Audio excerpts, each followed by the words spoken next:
Welcome to time square IAS academy. நாம் இப்போ பார்க்க போகிறது 6th standard 3rd term Tamil. இந்த வீடியோ உங்களுக்கு பிடிச்சிருந்தா லைக் பண்ணுங்கள், ஷேர் பண்ணுங்கள், கமெண்ட் பண்ணுங்கள், மறக்காமல் சேனலை சப்ஸ்கிரைப் பண்ணுங்கள்.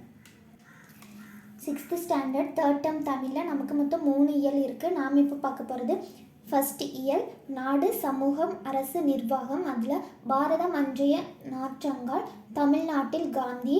அடுத்தது புதுமைகள் செய்யும் தேசம் இது. அதில் வேலு நாச்சியார், 4 வகை சொற்கள். இதில் நம்ம ஃபஸ்ட்டு பார்க்க போகிறது நாடு, சமூகம், அரசு, நிர்வாகம். அதில் பாரதம் அன்றைய நாற்றங்கால், பேஜ் நம்பர் 2. இந்த பாடத்துக்கான கொஸ்டின் அண்ட் ஆன்சர்ஸ் பார்க்கலாம். பேஜ் நம்பர் 4 எடுத்துக்கோங்க. குருவினா. ஃபர்ஸ்ட் கொஸ்டின், தாரா பாரதியின் பாடலில் இடம்பெற்றுள்ள கவிஞர்களின் பெயர்களை குறிப்பிடுக. ஃபர்ஸ்ட் கொஸ்டினுக்கான ஆன்சர் எழுதிக்கோங்க. வள்ளுவர், காளிதாசன், கம்பன். இதுதான் குருவினால ஃபர்ஸ்ட் கொஸ்டினுக்கான ஆன்சர். அடுத்தது செகண்ட் கொஸ்டின், இந்தியாவின் மேற்கு, கிழக்கு ஆகிய திசைகளை இணைத்து கவிஞர் காட்டும் காட்சியை எழுதுக. பேஜ் நம்பர் 3 எடுத்துக்கோங்க. பேஜ் நம்பர் 3ல் பாடலின் பொருள், அந்த ஹெட்டிங் கீழே செகண்ட் பேராகிராஃபில் செகண்ட் லைனில் பாருங்கள், மேற்கே தோன்றும் நதிகள். அதிலிருந்து மார்க் பண்ணிக்கோங்க. குருவினால செகண்ட் கொஸ்டினுக்கான ஆன்சர். அதிலிருந்து அந்த பேராகிராஃப் முடிகிற வரைக்கும் கலைக்கூடமாக காட்சி தருகின்றன. அது வரைக்கும் குருவினால செகண்ட் கொஸ்டினுக்கான ஆன்சர். அடுத்தது தமிழ்நாட்டில் காந்தி. Page number 5. இந்த பாடத்துக்கான கொஸ்டின் அண்ட் ஆன்சர்ஸ் பார்க்கலாம். பேஜ் நம்பர் 8 எடுத்துக்கோங்க. குருவினா. ஃபர்ஸ்ட் கொஸ்டின், காந்தியடிகள் மதுரை மீனாட்சி அம்மன் கோவிலுக்குள் முதலில் ஏன் நுழையவில்லை. பேஜ் நம்பர் 7 எடுத்துக்கோங்க. பேஜ் நம்பர் 7ல் செகண்ட் பேராகிராஃபில் பாருங்கள், காந்தியடிகள் ஒரு முறை மதுரையில் தங்கியிருந்தார். அதிலிருந்து மார்க் பண்ணிக்கோங்க. குருவினால ஃபர்ஸ்ட் கொஸ்டினுக்கான ஆன்சர். அதிலிருந்து 5th லைனில் கூறிவிட்டார். அது வரைக்கும் குருவினால ஃபர்ஸ்ட் கொஸ்டினுக்கான ஆன்சர் மார்க் பண்ணிக்கோங்க. அடுத்தது செகண்ட் கொஸ்டின், காந்தியடிகளுக்கு தமிழ் கற்கும் ஆர்வத்தை ஏற்படுத்திய நிகழ்வை கூறுக. பேஜ் நம்பர் 7 எடுத்துக்கோங்க. பேஜ் நம்பர் 7ல் 4th பேராகிராஃபில் பாருங்கள், காந்தி 4th பேராகிராஃபில் செகண்ட் லைனில் தென்னாப்பிரிக்காவில் வாழ்ந்த காலத்தில். அதிலிருந்து மார்க் பண்ணிக்கோங்க. குருவினா செகண்ட் கொஸ்டினுக்கான ஆன்சர். அதிலிருந்து அந்த பேராகிராஃப் முடிகிற வரைக்கும் திருக்குறள் அவரை பெரிதும் கவர்ந்த நூலாகும். அது வரைக்கும் குருவினால செகண்ட் கொஸ்டினுக்கான ஆன்சர் மார்க் பண்ணிக்கோங்க. அடுத்தது சிறுவினா. அதில் ஃபர்ஸ்ட் கொஸ்டின், காந்தியடிகளின் உடை மாற்றத்திற்கு காரணமாக அமைந்த நிகழ்வினை எழுதுக. பேஜ் நம்பர் 6 எடுத்துக்கோங்க.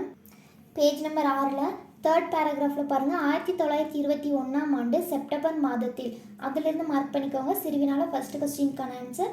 அதிலிருந்து 5th லைனில் துண்டு மட்டுமே அணிந்திருப்பதை கண்டார். அது வரைக்கும் சிறுவினால ஃபர்ஸ்ட் கொஸ்டினுக்கான ஆன்சர், ஃபர்ஸ்ட் பாயிண்ட். அடுத்தது நெக்ஸ்ட் பேராகிராஃபில், பெரும்பாலான இந்தியர்கள் போதிய உடைகள் இல்லாமல் இருக்கிறார்கள். அதிலிருந்து 5th லைனில் தொடங்கினார். அது வரைக்கும் செகண்ட் பாயிண்ட்டாக மார்க் பண்ணிக்கோங்க. இதுதான் சிறுவினால ஃபர்ஸ்ட் கொஸ்டினுக்கான ஆன்சர். அடுத்தது செகண்ட் கொஸ்டின், காந்தியடிகளுக்கும் தமிழுக்கும் உள்ள தொடர்பை எழுதுக. பேஜ் நம்பர் 7 எடுத்துக்கோங்க. பேஜ் நம்பர் 7ல் 4th பேராகிராஃபில் பாருங்கள், காந்தியடிகள் தமக்கும் தமிழுக்கும். அதிலிருந்து மார்க் பண்ணிக்கோங்க. சிறுவினா செகண்ட் கொஸ்டினுக்கான ஆன்சர். அதிலிருந்து அடுத்து உள்ள பேராகிராஃப் முடிகிற வரைக்கும் என்று கூறினார் காந்தியடிகள். அது வரைக்கும் சிறுவினால செகண்ட் கொஸ்டினுக்கான ஆன்சர் மார்க் பண்ணிக்கோங்க. அடுத்தது வேலு நாச்சியார். Page number 9. இந்த பாடத்துக்கான கொஸ்டின் அண்ட் ஆன்சர்ஸ் பார்க்கலாம். பேஜ் நம்பர் 12 எடுத்துக்கோங்க.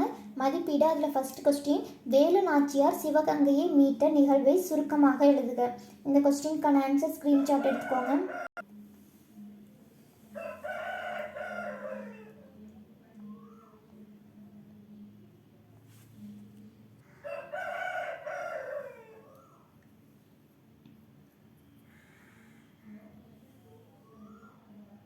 அடுத்தது 4 வகை சொற்கள். Page number 13. இந்த பாடத்துக்கான கொஸ்டின் அண்ட் ஆன்சர் பார்க்கலாம். பேஜ் நம்பர் 14 எடுத்துக்கோங்க. குருவினாக்கள். ஃபர்ஸ்ட் கொஸ்டின், சொல் என்றால் என்ன. பேஜ் நம்பர் 13 எடுத்துக்கோங்க. பேஜ் நம்பர் 13ல் ஃபர்ஸ்ட் பேராகிராஃபில், தமிழில் சில எழுத்துக்கள் தனித்து நின்று பொருள் தரும், ஒன்றுக்கு மேற்பட்ட எழுத்துக்கள் தொடர்ந்து வந்து பொருள் தரும், இவ்வாறு பொருள் தருபவை சொல் எனப்படும். இது மார்க் பண்ணிக்கோங்க. இதுதான் குருவினால ஃபர்ஸ்ட் கொஸ்டினுக்கான ஆன்சர். அடுத்தது செகண்ட் கொஸ்டின், சொற்களின் வகைகளை எழுதுக. பேஜ் நம்பர் 13 எடுத்துக்கோங்க. பேஜ் நம்பர் 13ல் பெயர்ச்சொல் அந்த ஹெட்டிங்க்கு மேலே உள்ள பேராகிராஃப் பாருங்கள். இலக்கண அடிப்படையில் அதுலேருந்து மார்க் பண்ணிக்கோங்க. குருவினால செகண்ட் கொஸ்டினுக்கான ஆன்சர். இலக்கண அடிப்படையில் சொற்கள் பெயர்ச்சொல், வினைச்சொல், இடைச்சொல், உரிச்சொல் என 4 வகைப்படும். இது குருவினா செகண்ட் கொஸ்டினுக்கான ஆன்சர். அடுத்தது தேர்ட் கொஸ்டின். பெயரையும் வினையையும் சார்ந்து வரும் சொற்களை எவ்வாறு வழங்குகிறோம்? பேஜ் நம்பர் 13 எடுத்துக்கோங்க.